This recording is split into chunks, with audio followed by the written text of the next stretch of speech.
Video பார்த்துட்டு இருக்கிற உங்களுக்கு எல்லாருக்குமே வணக்கம். இன்னைக்கு நான் 1997 வருஷம் ரிலீஸ் ஆன டாக்ஸி டிரைவர் அப்படின்ற ஒரு ஹாலிவுட் படத்தோட கதையை தான் சொல்ல போறேன். இந்த படத்தோட பொலன் பத்திலாம் பேசாம நேரா படத்தோட கதைக்குள்ள போயிடலாம். அதுக்கு முன்னாடி மொதட்டி யாராச்சும் இந்த வீடியோ பார்த்துட்டு இருக்கீங்கன்னா இந்த சேனல் உங்களுக்கு பிடிச்சிருக்குன்னா மட்டும் சப்ஸ்கிரைப் பண்ணி பக்கத்துல வர பெல் பட்டியும் சேர்த்து கிளிக் பண்ணிக்கோங்க. இன்னைக்கான வீடியோக்குள்ள போயிடலாம். இந்த படத்தோட தொடக்கத்திலே ஒரு நபரை தான் காட்டுறாங்க. இவரு பேர் வந்து பார்த்தீங்கன்னா ட்ரெவிஸ். இவர் தான் நம்ம படத்தோட ஹீரோ. ஹீரோக்கு ஒரு வியாதி இருக்கு. ஜேடி மாதிரி நைட் டைம்ல வந்து பார்த்தீங்கன்னா அவரால் தூங்க முடியாது. அவர் வந்து பார்த்தீங்கன்னா மூச்சிட்டே இருப்பாரு, ஏதோ ஒரு விஷயத்தை யோசிச்சுட்டே இருப்பாரு, அவருக்கு அழுக வராது. இப்படி பல வியாதிகள் வந்து பார்த்தீங்கன்னா அவருக்கு இருக்கு. இந்த வியாதிக்கு ஏதாச்சும் மருந்து இருக்கா அப்படின்னு சொல்லிட்டு அவர் தேடி பாக்குறப்ப ஒரு மருந்தும் கிடைக்கல. அதனால என்ன பண்றாருன்னா நைட் டைம்ல டாக்ஸி ஓட்டி அதை சம்பாதிப்போம் அப்படின்ற மாதிரி சொல்லிட்டு நைட் டைம்ல டாக்ஸி ஓட்டுறதுக்காக ஒரு கம்பெனிக்கு வந்திருக்காரு. அங்க இருக்கிற ஹீரோ கிட்ட ஐடி ப்ரூஃப் எல்லாம் வாங்கிட்டு ஹீரோ கிட்ட ஒரு கார் சாவி கொடுத்து இதை ஓட்டிக்கிங்க அப்படின்ற மாதிரி அனுப்பி வைக்கிறாரு. இனிமேட்டு ஹீரோ வந்து பாத்தீங்கன்னா கால் டாக்ஸி ஓட்டுறதுக்காக ரெடி ஆயிட்டு இருக்காரு. இந்த கால் டாக்ஸி நைட்டு நேரத்துல ஓட்டணும். இந்த இரவு நேரத்துல தான் இந்த உலகத்துல பல விஷயங்கள் நடக்க ஆரம்பிக்குதுங்க. ஒரு புதிய கண்டுபிடிப்பா இருக்கட்டும், இல்ல ஏதாச்சும் அழிவா இருக்கட்டும், ஒரு பொண்ணை கெடுக்கிறது, கொள்ளடிக்கிறது, கொலை பண்றது, இப்படி ஏகப்பட்ட விஷயங்கள் வந்து பாத்தீங்கன்னா இரவு நேரத்துல நடக்குது. அதை எல்லாத்தையுமே வந்து பாத்தீங்கன்னா இப்ப ஹீரோ பாத்துட்டு இருக்கிறான். ஹீரோட நினைப்பு எல்லாமே தனிமையில இருக்கிறனால அந்த தனிமையை போக்குறதுக்கு ஒரு பொண்ணு ஃப்ரெண்டா கிடைச்சா நல்லா இருக்கும் அப்படின்னு சொல்லிட்டு பாக்குற எல்லா பொண்ணுகிட்டையும் தனக்கு இருக்கிற வியாதியை பத்தி சொல்லி எனக்கு ஏதாச்சும் ஒரு ஃப்ரெண்டா இருப்பீங்களா அப்படின்னு சொல்லி கேட்டா எல்லாருமே வந்து பாத்தீங்கன்னா முடியாது அப்படின்ற மாதிரி தான் சொல்லி போறாங்க. ஏன்னா ஹீரோட முகமே வந்து பாத்தீங்கன்னா ரொம்ப ஒரு மாதிரியா இருக்கு. இதனால ஹீரோக்கு என்ன பண்றான்னா அடிக்கடி படங்கள் பாக்குறதுக்காக தியேட்டருக்கு போறான். அதுமே வந்து பாத்தீங்கன்னா அந்த மாதிரி இருக்கிற ஃபான் மூவி தான் பாக்குறான். சோ ஃபான் மூவி பாக்குறது தப்புன்ட்டு நிறைய பேர் நினைக்கிறாங்க. பட் என்ன பொறுத்த வரைக்கும் அது ஒரு சாதாரண மூவி தான். அதை பாக்குறதுல எந்த ஒரு தப்பும் இல்லைன்றது என்னோட கருத்து. இப்படி இருக்கும்போது தான் ஹீரோ வந்து பாத்தீங்கன்னா ஒரு பொண்ணை பாக்குறான். அப்படி பாக்குற அந்த பொண்ணு பேர் வந்து பாத்தீங்கன்னா ஐரிஸ். இவங்க வந்து இப்ப இந்த சிட்டில பிரசிடென்ட் எலெக்ஷன் வந்து நடக்க போகுது. அதுல முக்கியமான ஒரு கேண்டிடேட்டை இன்டர்வியூ எடுக்கிற லெவலுக்கு வந்து பாத்தீங்கன்னா அவங்க இருக்கிறாங்க. இப்ப ஹீரோ போய் அவங்க கிட்ட பேசுறான். அவங்க ரெண்டு பேருமே வந்து பாத்தீங்கன்னா ஒண்ணா உட்கார்ந்து சாப்பிட ஆரம்பிக்கிறாங்க. அதுக்கு அடுத்தது என் கூட படம் பார்க்க வரீங்களா அப்படின்னு சொல்லி கேக்குறப்ப அதுக்கு ஐரிஸ் என்ன சொல்றானா, யோ இப்ப பார்த்து அதுக்குள்ள படத்துக்கு கூப்பிட என்ன நினைச்சிட்டு இருக்க அப்படின்றப்ப ஒன்னும் பிரச்சனை இல்ல மேடம், முடிஞ்சா இன்னைக்கு வாங்க இல்லாட்டி அப்புறமேட்டு வாங்க அப்படின்னு சொல்லிட்டு ஹீரோ அந்த இடத்தை விட்டு போயிட்டான். இப்ப ஹீரோ டாக்ஸில போட்டிட்டு இருக்கப்ப அவருக்கு பின்னாடி வந்து பாத்தீங்கன்னா ஒருத்தர் ஏறாரு. யார் அப்படின்னு சொல்லி பார்த்தா இந்த எலெக்ஷன்ல இவரு தான் ஜெயிப்பாரு அப்படின்ட்டு அங்க இருக்கிற எல்லாருமே வந்து பாத்தீங்கன்னா ஒருத்தரை பத்தி சொல்லிட்டு இருக்காங்க. அந்த கேண்டிடேட் வந்து பாத்தீங்கன்னா இப்ப ஹீரோவோட காருக்குள்ள ஏறி இருக்காரு. அப்படி ஏறும்போது ஹீரோக்கு வந்து பாத்தீங்கன்னா அப்படி ஒரு ஹாப்பி. ஏன்னா இவரோட தீவிரமான ரசிகரன் கூட சொல்லலாம். அவரை பார்த்தமே ஹீரோ வந்து பாத்தீங்கன்னா சார்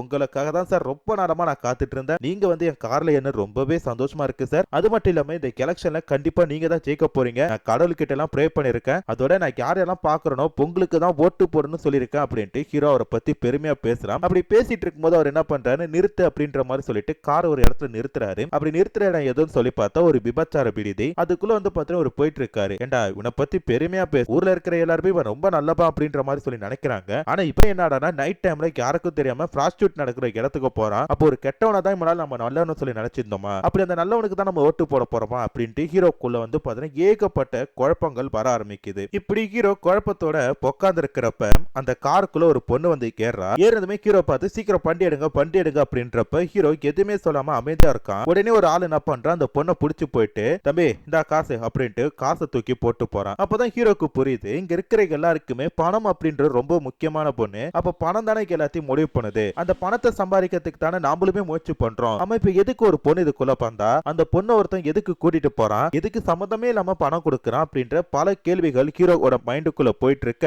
ஹீரோ என்ன பண்றான்னா அந்த காரை எடுத்துட்டு போயிட்டு இருக்கான். அப்படி போகும்போது ஒரு சில பேர் என்ன பண்றாங்க, ஹீரோவோட கார் இங்க வரக்கூடாதுன்னு சொல்லிட்டு அடிச்சு துரத்துறாங்க. காரணம் என்னன்னா ஹீரோ வெள்ளையா இருப்பான். அங்க இருக்கிறவங்க ஒரு சில பேர் கருப்பினத்தவர்கள். வெள்ளையா இருக்கிறவங்க ஏரியாக்குள்ள வரக்கூடாது அப்படின்ட்டு அடிச்சு துரத்துறாங்க. ஹீரோங்க என்ன பண்றா, அது எதுவுமே கண்டுக்காம நேரா போறான். இப்படி போயிட்டு இருக்கும் போதுதான் ஹீரோனுக்கு என்ன பண்றாங்க, நம்ம ரெண்டு பேரும் படத்துக்கு போகலாம் அப்படின்ற மாதிரி சிக்னல் தராங்க. அது ஹீரோக்கு வந்து பாத்தீங்கன்னா பாசிட்டிவான ஒரு விஷயம் தான். அதனால என்ன பண்றானா ஹீரோனை ஒரு படத்துக்கு கூட்டிட்டு போறான். ஏதாச்சும் ஒரு ஹாரர் படம் இல்ல சண்டை படத்துக்கு கூட்டிட்டு போவான்னு சொல்லி பார்த்தா இவன் பாக்குற பான் மூவிக்கு தான் கூட்டிட்டு போயிருக்கான். அதை பார்த்துமே ஹீரோனுக்கு அடைச்சி ஒரு பொண்ணை போய் இந்த ஒரு படத்துக்கு கூட்டிட்டு வந்திருக்கான். ஒருவேளை இவன் நம்மள ஐட்டம் சொல்லி நினைச்சிட்டானோ அப்படின்னு சொல்லிட்டு ஏண்டா இதெல்லாம் ஒரு படமாடா அப்படின்னு சொல்லிட்டு கோச்சிட்டு போயிட்டு இருக்கா. ஹீரோ உனக்கு படம் பிடிக்கலன்னா சொல்லு, வேற ஒரு படத்தை பார்க்கலாம், எங்க போற அப்படின்னு சொல்லி கேட்கிறப்ப என்ன நினைச்சிட்டு இருக்க, போய் ஒரு பான் மூவிக்கு என்ன கூட்டிட்டு வர, என்ன பார்த்தா உனக்கு எப்படி தெரியுது, அது மட்டும் இல்லாம நீங்க இந்த மாதிரி படம் பாக்குறதுக்கு என்ன ஏன் கூட்டு வர, நானே ஐட்டமா அப்படின்னு சொல்லி கேட்கிறப்ப அதுக்கு ஹீரோ என்ன சொல்றானா, தப்பா எடுத்துக்காத, எனக்கு வந்து பாத்தீங்கன்னா அந்த படம் பிடிக்கும், அதனால தான் போன கூட்டிட்டு வந்தேன். சோ உனக்கு பிடிக்கலன்னா வேற ஒரு படத்துக்கு போகலாம் அப்படின்றப்ப ஹீரோன் என்ன பண்றானா கோச்சிட்டு அந்த இடத்தை விட்டு போயிட்டான். இப்ப ஹீரோட மனசுல என்ன இருக்குன்னா, ஹீரோயின் நம்ம கிட்ட பேச மாட்டா, அவளுக்கு ஏதாச்சும் ஒண்ணு பண்ணணும் அப்படின்ற மாதிரி சொல்லிட்டு யோசிச்சுட்டு இருக்கிறான். அப்படி யோசிச்சுட்டு இருக்கும் போதுதான் பிராங்க்லின் அப்படின்ற ஒருத்தனை பழிவாங்கணும் அப்படின்னு சொல்லி தோணுது. இவன் யார் அப்படி சொல்லி பார்த்தா அந்த கேண்டினேட் தான். ஏன்னா அப்படியே ஒரு விபச்சார விடுதிக்கு தானே போறான், அவனும் ஒரு கெட்டவன் தானே அப்படின்ற மாதிரி சொல்லிட்டு பேசிட்டு இருக்க ஹீரோவோட கார்ல வந்து பார்த்தா ஒரு கஸ்டமர் இருக்காரு. அவர் வந்து பார்த்தா ஒரு வீட்டை காட்டுறாரு. அந்த வீட்டு ஜன்னல்ல ஒரு பொண்ணு தெரியறால, இதுதான் என்னோட பொண்டாட்டி. இவ வந்து பார்த்தா ஒரு கருப்பினத்து பையன் கூட பெட்ல இருக்கிறா. அதை வந்து பார்த்தா நான் பார்த்துட்டேன். அவளுக்கு எவ்வளவு கேவலமா இருக்கு பாரு, ஒரு புருஷன் இருக்கும்போது வேற ஒருத்தன் கூட இருக்கிறது. இப்ப நான் என்ன பண்ண போறேன்னா, என் கிட்ட இருக்கிற 45mm புல்லட் வச்சு அவங்க ரெண்டு பேருமே போட்டு தள்ள போறான் அப்படின்றான். தப்பு நடந்தா போட்டு தரணும், தப்பே கிடையாது அப்படின்ற மாதிரி சொல்லிட்டு போறான். ஹீரோக்கு வந்து பார்த்தா ஒரே ஒரு விஷயம் தான் புரியுது, ஹீரோன் வந்து நம்ம கிட்ட பேச மாட்டால, அதுவுமே வந்து ஒரு தப்பு தான், அதனால அந்த பொண்ணை கொலை பண்ணணும் அப்படின்ற மாதிரி சொல்லி யோசிக்கிறான். அதனால அதுக்கு முன்னாடி பிராங்க்லின் அப்படின்றவன துப்பாக்கியால கொல்லணும் அப்படின்னு சொல்லிட்டு ஒரு துப்பாக்கி வாங்குறதுக்காக முடிவு பண்றான். அப்பதான் அந்த காருக்குள்ள கேட்டு அந்த பொண்ணை நினைக்கிறான். கரெக்டா அந்த பொண்ணு அந்த ரோட்ல போயிட்டு இருக்கா. இந்த பொண்ணு எங்க போறா அப்படின்னு சொல்லி பார்த்தா அவன் வேற ஒரு ஆம்பளை கூட போறா. அப்பதான் ஹீரோ யோசிக்கிறான், இந்த பொண்ணுமே ஒரு தப்பான தொழில் பண்றோதான், எதுக்கு இன்னைக்கு வேற ஒருத்தன் கூட போறா, எங்க என்ன நடக்குது அப்படின்ட்டு ஒரு குழப்பத்தோட பாத்துட்டு இருக்கேன். அதனால என்ன பண்றான், இந்த பொண்ணுமே நம்ம கொலை பண்ணணும் அப்படின்ட்டு முடிவு பண்றான். ஏன்னா இந்த பொண்ணும் பிராங்க்லின் ஒரே மாதிரி தான் அப்படின்னு சொல்லிட்டு. அதனால என்ன பண்றான்னா, ஒரு கடையில போயிட்டு அந்த கார்ல வந்த கஸ்டமர் வச்சிருந்த 45mm புல்லட் வச்சிருக்க அதே ரிவால்வர் வாங்குறான். வாங்கிட்டு அதுக்கு எப்படி சுடணும் அப்படின்ற எல்லாத்தையுமே வீட்டுல தனியா இருக்கிறப்ப ட்ரைனிங் எடுத்து வச்சுக்கிறான். இப்ப இந்த பிராங்க்லினோட பொதுக்கூட்டம் ஒண்ணு நடக்க போகுது. அதனால வந்து பாத்தீங்கன்னா அங்க இருக்கிற எல்லாருமே அங்க அவருக்காக சப்போர்ட் கூடி இருக்காங்க. அந்த இடத்துல இவன் போயிட்டு அவரை கொலை பண்ண பாக்குறப்ப ஒரு போலீஸ்கார் பாத்துறாரு. பார்த்தமே ஹீரோ பிடிக்க சொல்றப்ப உடனே என்ன பண்றான், போடி போய் தப்பிச்சிடறான். தப்பிச்சு போன ஹீரோ என்ன பண்றான், நேரா தன்னோட வீட்டுக்கு போறான். வீட்டுக்குள்ள போனதுமே அந்த தனிமை ஹீரோ கிட்ட பேச ஆரம்பிக்குது. வர வந்து பாத்தீங்கன்னா நீங்க கூட பேச மாட்டேற, இப்பயாச்சும் கூட பேசு அப்படின்ற மாதிரி சொல்றான். ஹீரோக்கு வந்து பாத்தீங்கன்னா அந்த இடத்துல இருக்கிறதுக்கே ஒரு மாதிரி பயமா இருக்கு. அதனால மக்களோட பேசலாம் அப்படின்ட்டு ஒரு கடைக்கு கொள்ள போறான். அங்க போய் பார்த்தா ஒரு பிளாக் பாய் என்ன பண்றானா, அங்க இருக்கிற கடை கிட்ட இருந்து பணத்தை திருட பார்க்க ஹீரோக்கு என்ன பண்றான், தான் வச்சிருக்க துப்பாக்கியால அவனை சுட்டு அந்த கடைக்காரரை காப்பாத்துறான். உடனே அந்த கடைக்காரருக்கு என்ன பண்றானா, ஹீரோக்கு நன்றி சொல்லிட்டு அந்த பானை போட்டு அடிக்கிறான். அப்பதான் ஹீரோக்கு புரியுது, இந்த கருப்பா இருக்கிறவங்களா கெட்டவங்களா இருப்பாங்களோ அவங்களுக்கு எல்லாருமே நம்ம கொல்லலாம், தப்பு கிடையாது அப்படின்ற மாதிரி சொல்லி யோசிக்க ஆரம்பிக்கிறான். இப்படியே போயிட்டு இருக்கும் போதுதான் ஹீரோ வந்து பார்த்தா அந்த ப்ராஸ்டியூட் பண்ற அந்த பொண்ணை மீட் பண்றான். அவகிட்ட பேசணும் அப்படின்ற மாதிரி சொல்லிட்டு ஒரு இடத்துக்கு கூட்டிட்டு போறான். அங்க போனதுமே அவ தன்னோட ட்ரெஸ் எல்லாம் ரிமூவ் பண்ண போறப்ப, இங்க பாருமா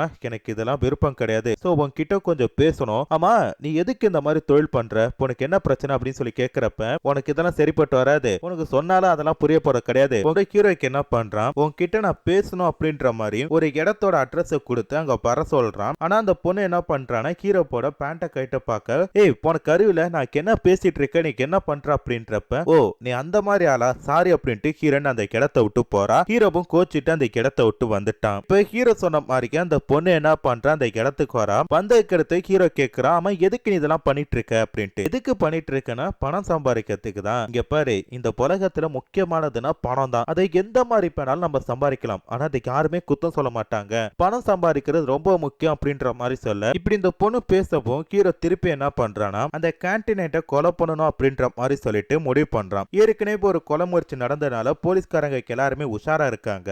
ஆனா ஹீரோக்கு என்ன பண்றான், தான் முடியெல்லாம் கட் பண்ணிட்டு ஒரு கில்லர் மாதிரி போறான். பட் அதையுமே கண்டுபிடிச்சு அவனை பிடிக்கிறதுக்காக ட்ரை பண்றாங்க. ஆனா ஹீரோக்கு என்ன பண்றானா, அவங்க கிட்ட இருந்து தப்பிச்சு ஓடி போயிட்டான். இதுக்கடுத்து ஹீரோக்கு என்ன பண்றான், தப்பு பண்றவங்க அப்படின்னு சொல்லிட்டு பாக்குறதுக்கு எல்லாருமே வந்து பாத்தீங்கன்னா இஷ்டத்துக்கு போட்டு தள்ளிட்டு இருக்கான். இப்படி நிறைய பேரை போட்டு தள்ளுறப்ப அவனுக்குமே வந்து பாத்தீங்கன்னா குண்டடிப்படுது. அப்படி குண்டடிப்பட்டனால போலீஸ்காரங்க என்ன பண்றாங்கன்னா, அவனுக்கு அரெஸ்ட் பண்ணிட்டு நேரா ஹாஸ்பிட்டலுக்கு கூட்டிட்டு போறாங்க. அங்க போனக்கடுத்து ஹீரோ வந்து பாத்தீங்கன்னா ஒரே நைட்ல ஃபேமஸ் ஆயிட்டான். பல பேரை வந்து பாத்தீங்கன்னா கொலை பண்ணனால ஒரு புதிய சீரியல் கில்லர் உருவாயிருக்கான் அப்படின்ற மாதிரி சொல்லிட்டு அங்க இருக்கிற எல்லாருமே வந்து பாத்தீங்கன்னா பேசிட்டு இருக்காங்க. இதுல அந்த விபச்சார பொண்ண பேரை காப்பாத்தனால அந்த பொண்ணுக்கோட அப்பா என்ன பண்றாரு, ஹீரோக்கு ஒரு லெட்டர் போடுறாரு. உனக்கு நான் எப்படி நன்றி சொல்றேன்னு தெரியல, ஒரு கெட்டவன் கிட்ட இருந்து என் பொண்ணை நீ காப்பாத்திருக்க, சோ ரொம்ப பெரிய நன்றி, என் பொண்ணு மட்டும் இல்லாம பல பேர் பொண்ணை நீ காப்பாத்திருக்க, அதுக்குமே உனக்கு நன்றி அப்படின்ற மாதிரி சொல்லியிருக்காரு. இதெல்லாம் ஹீரோ வந்து பாத்துட்டு இருக்க. கொஞ்ச நாள் கழிச்சு வந்து பார்த்தா இப்ப ஹீரோ திருப்பி கால் டாக்ஸி ஓட்டுறதுக்காக போயிருக்கான். அப்படி போறப்ப ஹீரோ போட பின்னாடி வந்து பார்த்தனா ஒரு பொண்ணு உட்காந்துருக்காங்க. அவங்க பேர யாருமே கிடையாது, ஹீரோன் தான். ஹீரோனை பார்த்துமே வந்து பார்த்தனா ஹீரோ பேசுவான் அப்படின்னு சொல்லிட்டு நினைக்கிறா. பட் ஹீரோ வந்து பார்த்தா முறைச்சிட்டு உட்கார்ந்து இருக்கிறான். ஆனா ஹீரோன் மனசு வந்து பார்த்தா ஹீரோ பேசுவான் அப்படின்ட்டு நினைக்குது. ஒரு இடத்துல இறக்கி விட்ட கருத்து எவ்வளவு பணம் அப்படின்ற மாதிரி சொல்லி கேட்கிறப்ப, இதுவே ஜாஸ்தி அப்படின்ற மாதிரி சொல்லிட்டு ஹீரோ அந்த இடத்தை விட்டு போயிட்டான். இப்ப ஹீரோட மனசு வந்து பார்த்தா ரெண்டு விதமா யோசிக்கும். ஒரு நேரத்துல வந்து பார்த்தா